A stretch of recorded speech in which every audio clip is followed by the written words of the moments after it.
and man, out of nowhere it just started randomly raining. It's been like 80, high 80s, going into 90s, and 70 today. And then all of a sudden, it was a little humid, it wasn't too bad. Next thing you know, it just starts freaking, and now we're on a light sprinkle. This weather in the desert is so freaking amazingly crazy. It's just completely unplanned with what it's gonna do next. So I know it's been a while since we've done any kind of mechanic vlog, but I figured on this road test that I'm going on just to verify that it's not leaking oil anymore from the valve cover job we did.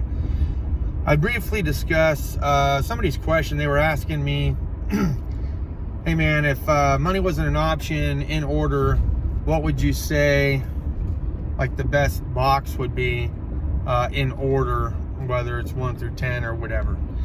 All right, so let's just go manufacturer specific. And again, these are just my opinions based off of my experience, and just to try to answer this question, I would say from the boxes that I've seen, I would say Matco has definitely got to be one of my top favorite boxes overall, as far as drawer dimension, USB ports, power ports, and storage, color, thickness of metal.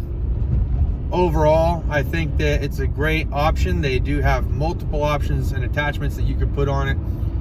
Anything from lockers to end cabinets. You could put a top box or top hutch on it.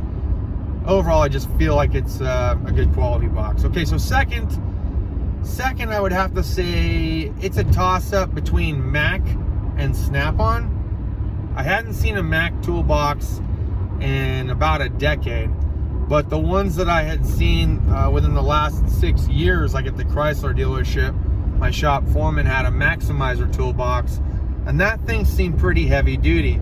No power ports though, right? And no other extra plugins. So you'd have to route some kind of 110 wire through the back holes that they have in the hutch area. Now I will say that's because, okay, let's talk about Mac a little bit further. So their hutch height and their overall bottom chest height, I think, is pretty fair for a tall person. And when you put a hutch on it, it fits tall people better than like a Snap-on. Now Snap-on, obviously, thickness in metal, the power ports that they have inside their drawers, the cabinetry and accessories that you can get.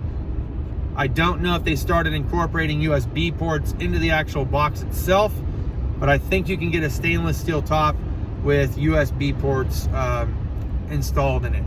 So I would say that probably Snap-on would be, I'd say number 3. If I had, I'm a tall person, so that's how I'm gonna rate it. I'm gonna rate it Matco, Mac, Snap-on.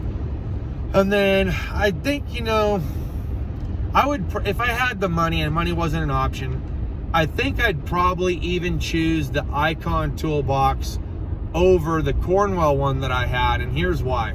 I love the dimensions that Cornwell had as far as the drawer depth, width, height, etc. I'm not a huge fan of the drawer depth in the Icon toolbox as it currently sits. I have not seen or heard much further talk about the interchangeable drawers yet. So it's going to be, I think, a close tie for them as far as box number 4. Just because I like the dimensions in the Cornwell better, but I like the thickness of metal in the Icon, as well as the power port options, which closely resemble that of Matco, and I have thoroughly been enjoying the extra added ports. After that, you could pretty much pick your demon. I don't think you're really going to have too many issues with the Harbor Freight US General boxes. Obviously, I have 2 of them in the 26 and the 56. And I've enjoyed them, man. I mean, I think that overall I chose it because quality-wise, I think they're a little bit better than some of the other ones I've seen out there. Husky would be a close match, and they do have USB power options, so maybe I'd put Husky above US General. But when it comes to like Milwaukee or even the DeWalt and Craftsman, you get what you pay for in that, and those are pretty cheap-ass boxes to say the least. I know that Extreme boxes are out there. I hadn't seen, touched, or felt one, so I can't give an honest opinion out there. I know that SP makes a toolbox. I've never seen one in person. I couldn't give my opinion about it. And I'm sure there's a handful of other toolbox options out there that I have not currently discussed. that may be ranked a little bit better or worse in certain categories depending. So go ahead and put the comments down below of which toolbox you would put 1 through 5 or 1 through 10, and we'll try to get the community vote put together based on your comments to try to answer his question, because I know that you guys have probably also had similar experience with owning multiple different toolboxes to finally find that 1 or 2 that suit your needs.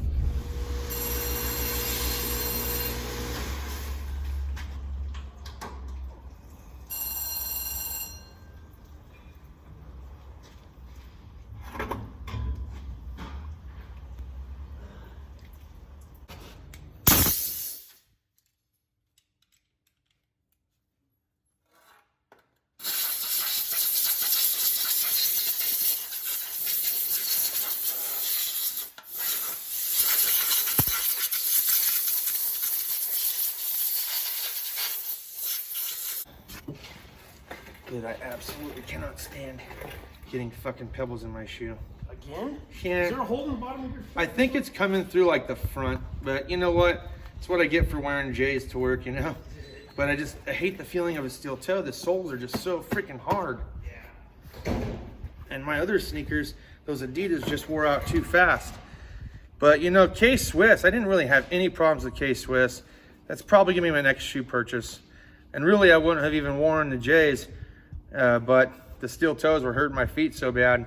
It was the only shoe option I really had left, which is unfortunate because these were like my weekend warrior shoes, man. I loved using these things. They were one of the most comfortable shoes I've ever worn. Luckily for me, I got a discount at the Marine base.